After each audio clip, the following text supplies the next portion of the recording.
Let's go get him, Chuck. Hey, hey, hey, hey, hey, hey.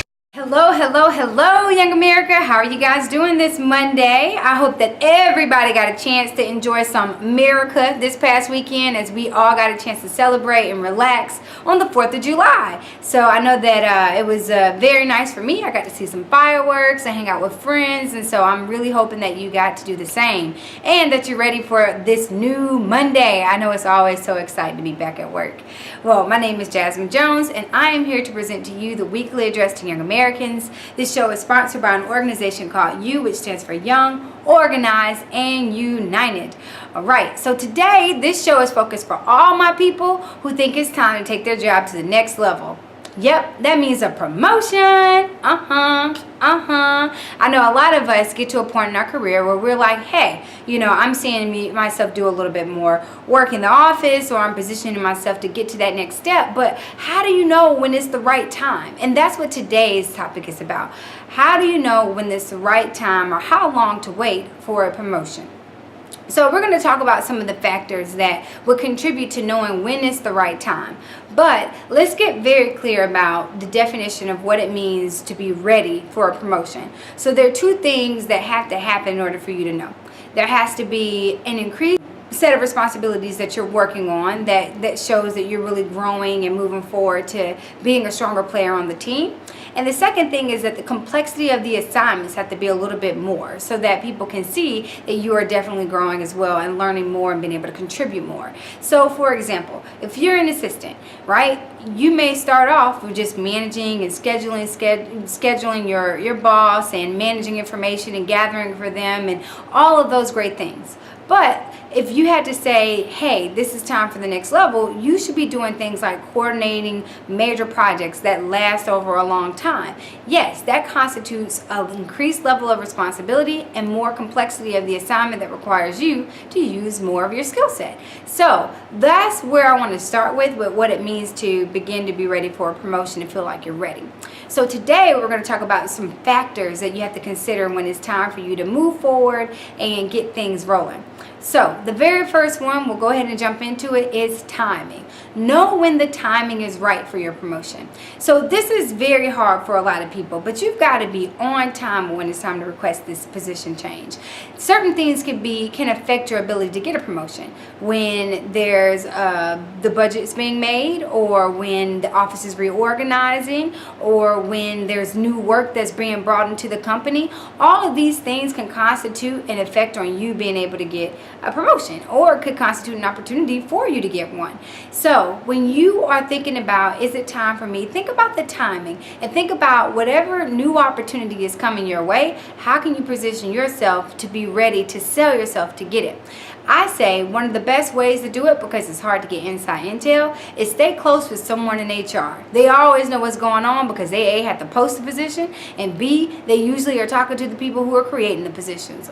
Tina girl, hook a sister up. What new jobs are coming out on the market? What you know?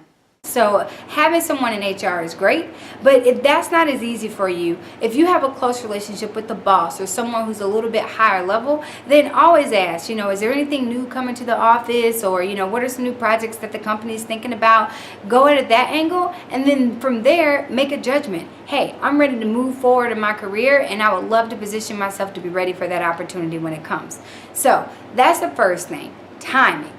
All right. The second thing that's very important is to understand what skills you bring to the job and what skills you need for the job. Okay, so in order to get a promotion, you have to show that you are ready and have the skill set to produce. All right, and I think that this is one thing that gets a little confusing to people. So I want to set the record straight, young people. There are two differences between being ready for a promotion and doing your job. So my job description says that I need to be scheduling, and I am scheduling. My job description says I need to be scheduling, and I am traveling around the world booking tours for everybody and their mama. Not on my job description. Okay, so sometimes it's hard to decipher if you're actually doing your job well, or if you're doing your job great and you're at a point where it's time to skyrocket. If you're doing your job well, you're hitting the targets and you're doing what you understand to be done. Now, if it's hard to be able to tell if you're doing that great job where it's above and beyond, I say take a look at your job description. Read it over again. See what it says. And if a lot of your tasks don't match that job description and you see them being a little bit more complex and asking for a little bit more, then hey, it might be time to say, I've been doing these things. This is what I bring to the table. It's way more than what was required in my basic job. I'm ready to be considered for a promotion. So take that job description tip with you if you're trying to figure out, am I doing my job or am I excelling and doing great and ready for the next move? Because that could be your best way to tell the differences, but also to show the differences to your boss. So that's step number 2. So step number 3 is the biggest one. I find this to be the big ding ding of all promotions, if you're ready for it. And it's not, and this is maybe for those of you who may not have like a clear kind of next step, like there's no like true coordinator or next job level, you just want an increase in pay. I say that if you want an increase in pay, you need to take it as an opportunity to really scope out the work that you can do and redefine it. So don't just go to the table and say, hey, I've been doing this great work and I just think I need to get paid more. Okay, that may work for some, but what I say is that if I'm going to the table, I've been doing this great work and I'm ready, this is what I want to focus on. This is what I think I can bring to the job and I can bring to the company, and list it out. Draw the picture, because it's advantageous for you to get out there and tell them what you want to do. So can we have a little talk here? I just feel like I have a vision for you, a vision that you can believe in, a vision for you, me, and America.